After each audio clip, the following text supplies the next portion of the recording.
Hello everyone, welcome back to the Conflict Zone 24 news channel. Please subscribe, like, and share my videos.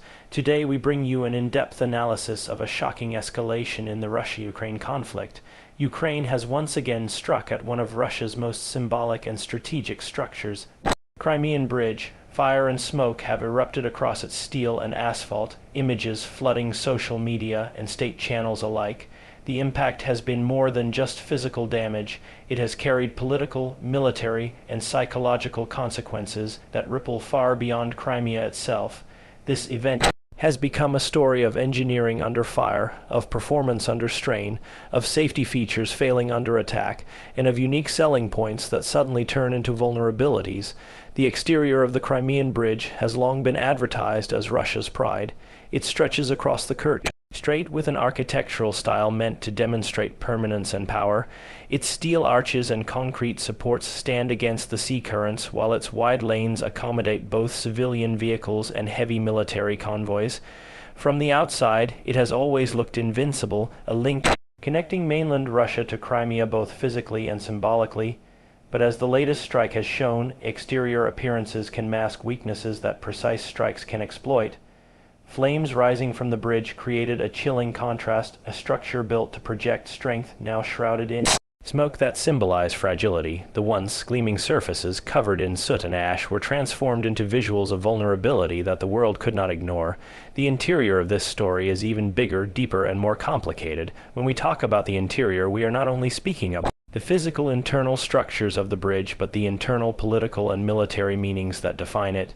Inside the layers of steel, asphalt, and support beams lies a lifeline that Russia depends upon to transport supplies, weapons, and reinforcements to Crimea.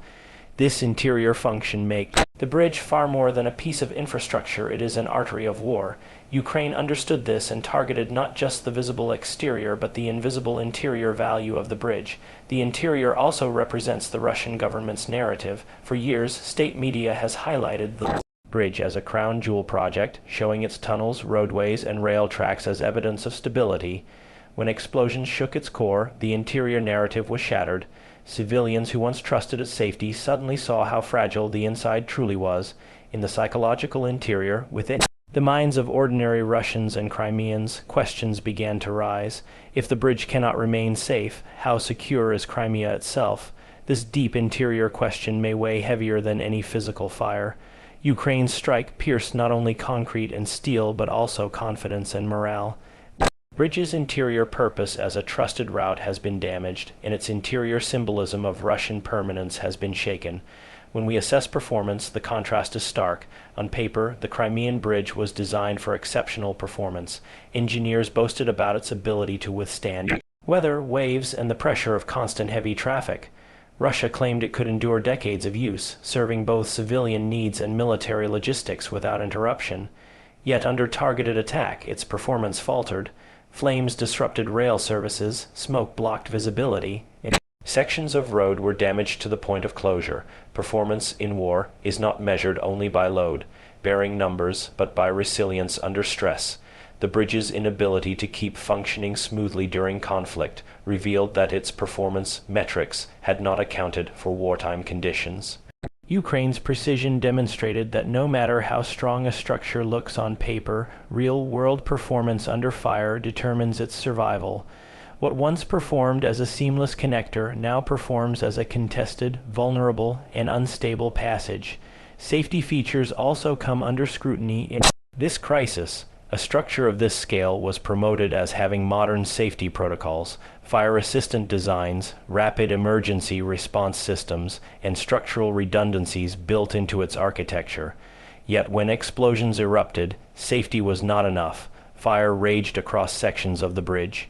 Emergency services struggled to control the flames, and parts of the bridge were shut down entirely.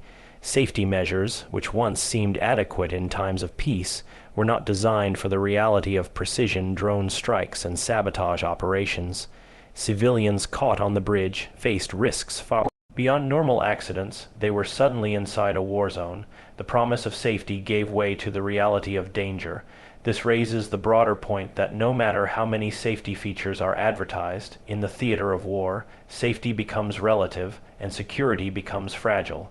Unique selling Points also deserve attention. For Russia, the Crimean Bridge was marketed as a symbol of engineering triumph, a political statement of unity, and a physical guarantee that Crimea was permanently tied to the Russian Federation. The unique selling point was its symbolic power, a structure that was not just infrastructure but propaganda, a tool to reinforce the narrative of control. For Ukraine, however, these same selling points became reasons to target it. What made the bridge special to Russia also made it an irresistible target to Ukraine. By striking it, Ukraine attacked not just logistics but symbolism, undermining Russia's unique claim of permanence in Crimea. The selling point of pride has now turned into a liability. What was once celebrated in glossy documentaries and triumphant speeches is now replayed on global news channels in flames and ruin. The bridge's unique value has shifted from being Russia's strength to becoming Ukraine's opportunity. If we were to put a price on this incident, the numbers are staggering. The bridge itself cost billions of dollars to construct, representing one of the largest infrastructure projects in modern Russian history. Beyond the construction price is the economic price of its damage. Each strike halts traffic, delays shipments, and forces costly repairs. The price is also measured in military terms. Every disruption to supply lines costs Russia dearly on the battlefield, where troops depend on steady flows of equipment and resources. The psychological price may be even higher. Russia's image as a secure power suffers damage that cannot be easily repaired with money. Ukraine, by comparison, has paid a far smaller price to execute precision strikes, but has gained enormous strategic and symbolic returns. The cost-benefit ratio leans sharply in Ukraine's favor. As we move to the conclusion, the story of the Crimean Bridge after this latest strike reveals more than just a damaged roadway. It is a story of appearances versus reality, of performance versus pressure, of safety versus vulnerability, of selling points turned into weak points, and of prices paid both in currency and credibility.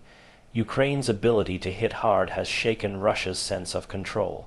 Fire and smoke rising from the bridge are not just images of destruction, but signals of shifting momentum. The bridge may be repaired, traffic may resume, and official speeches may promise resilience, but the memory of fire cannot be erased. Each strike plants doubt, each explosion leaves scars, and each fire tells the world that nothing in this war is truly invincible. The Crimean Bridge was meant to be permanent, yet under Ukraine's strikes, permanence itself is questioned. That is the story unfolding before us, and it is one that will continue to shape the future course of this conflict.